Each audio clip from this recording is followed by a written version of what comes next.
Reggie here, and I want to welcome you to another one of my videos. Earlier today, I was reading a couple of articles on alternative forms of investment for 2025. I typically look at these types of lists every single year and a couple of times over the course of the year because I'm always curious as to what they are saying people are investing their money in outside of the standard stocks, bonds, mutual funds types of things. And as I read these various articles, there were some typical standard things that were on the list. Gold and silver, almost always on the list, whether it's a top 5 or a top 10, it is somewhere on that list because gold and silver and other metals just make sense. Collectibles, something that has been on the list the last several years, and that includes things like art and cars, and of course real estate is on the list as an alternative form of investment as well.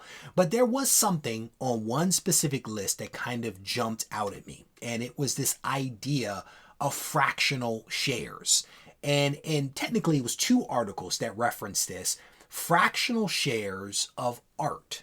And they cited the fact that art values have been going up tremendously over the last several years, and most people cannot afford to buy a multi-million-dollar piece of art. And so one great way to participate in that ownership of something you might never own is by buying a fractional share, right? You buy a piece of the art, if you will, that is essentially digital or virtual, depending upon how you look at it. And you'll probably never own the real thing, but you own a sliver of it. And if that thing is ever sold, then you make money that way. I read that, and that of course reminded me of the various conversations that I've had over the last probably 4 years with different companies that are offering fractional shares of comics. Stay tuned until the end of the video because I'll show you a couple of books that I recently had graded. And I don't think that I've ever spoken about this publicly before, but there are companies out there where you can buy fractional shares of comics. And in every single conversation that I've had with these types of companies, I think that they do not understand comic book collectors because that was their target. They were going after comic book collectors, and I think that they do not understand comic book collectors. We potentially will never own a $25 million piece of art, but we can own a few $1,000s worth of comics, right? Like that's possible through selling books and saving. You can get to that. But they wanted to basically fractionalize a comic.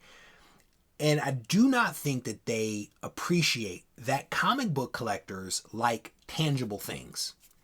We want to hold the comic, right? We want to hang it on the wall. We want to put it in a bin. We want to look at it. We want to stare at it. Potentially, if it's raw, we want to be able to read it.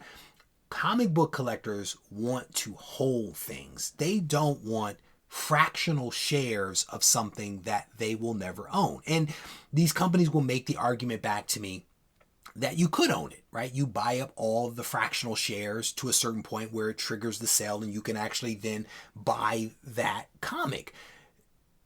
I don't know if collectors want to do that, right? Like we would rather save our money up to get a book. We would rather sell some books that we own in order to buy that book.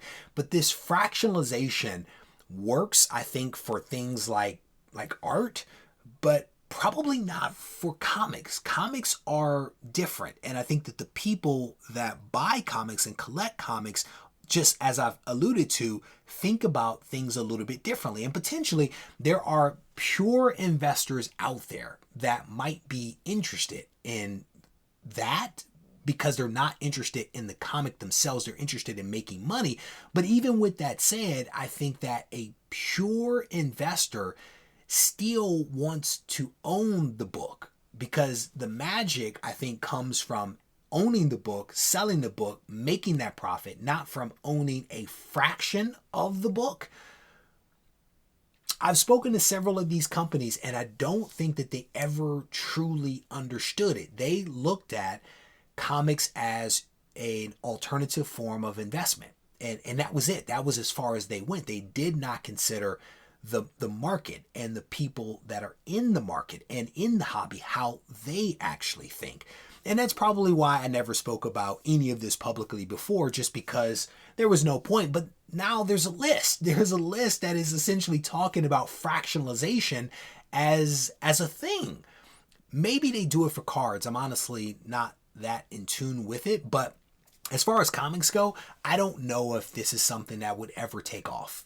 I probably should not have said that, because next thing you'll know, there is a whole wave of fractionalization of comics. And I may have to eat my words. Anyway, with that said, I want to thank you guys for taking the time to watch. Sound off in the comment section. Let me know what you think of this idea of fractionalization. Would you actually ever do it? Would you have a book in your possession that you fractionalize? Or would, on the other side, would you buy a fraction of a book? Or would you prefer to just own the book? That's the question that I have for you guys. Sound off in the comment section. If you enjoyed this video, give it a thumbs up. If you haven't subscribed to the channel, go ahead and do that. And if you want to reach out to me, you can do it on Instagram at Regie Collects. Take care.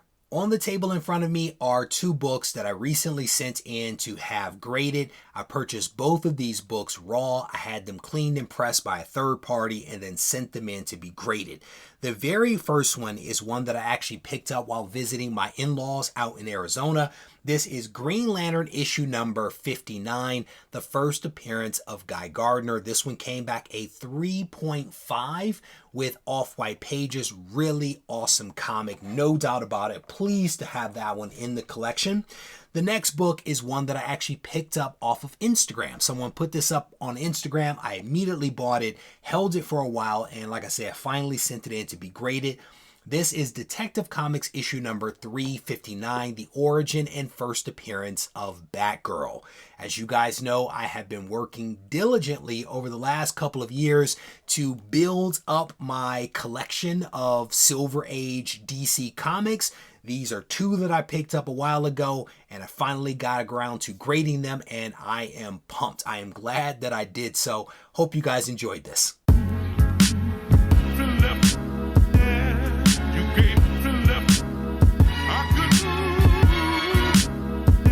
Turn me up in my headphones a little bit, like I want to feel it, I want to hear it.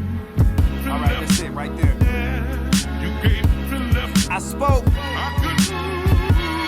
When the sun rise, till it's burned out.